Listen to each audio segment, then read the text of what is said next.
Okay, this is going to be what I found to be the problem with my dishwasher. It's a Kenmore Elite 630 model. If you have this same problem, see it's stuck on rinse. It's been there on a minute now for a while, and it'll sit there for hours. So I'll show you what I found out to be the problem with mine. Okay, the first thing you got to do in order to get to and fix this problem is you're going to have to take this front panel off. And the front panel is a bunch of T20s. So there's a couple here, a couple over there, and you can then basically pull it up and out and just disconnect all these wires here. Obviously, first make sure you turn the breaker off to your dishwasher before you do this, because there is 120 volts at this plug. You want to disconnect it. Then once you have that, then you're going to have something like this, which is the whole, basically the brains of the thing. So we need to be getting inside this module here. Okay, here we have the, this is the controller for the thing. Got your part number here, in case you wanted to reorder it. But it's actually a pretty simple problem. If we open this up here,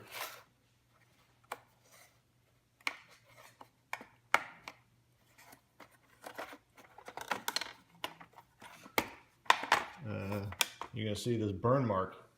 And I couldn't really find the service manual online. I tried contacting the Sears support and they couldn't give me anything. But it looks like Bosch builds a lot of these controllers, I think.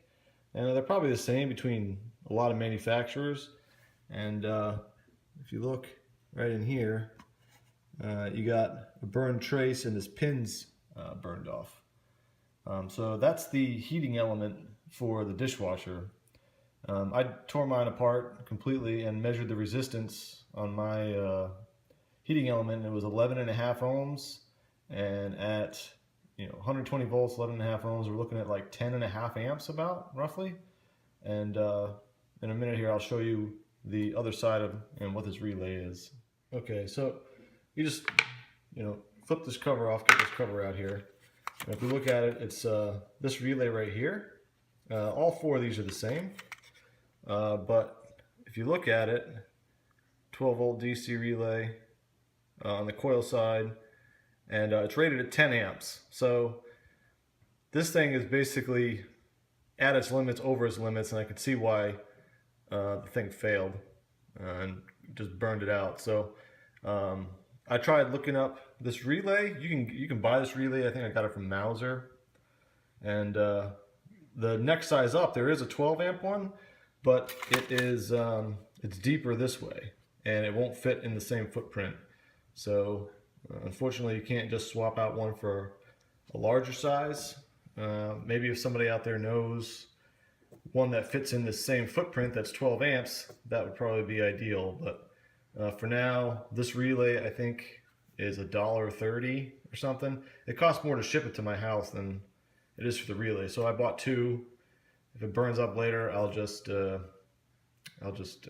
replace it again, since it's pretty quick after you get to this point. So I'm going to replace this and show you what the fix looks like, and then hopefully this works. Okay, so I resoldered this in. You see the new one here. There's the repair. So I added, because that trace was a little burned, I just put a piece of wire in there just to help reinforce the connection. So here's the new relays. New relay. What the base of it looks like.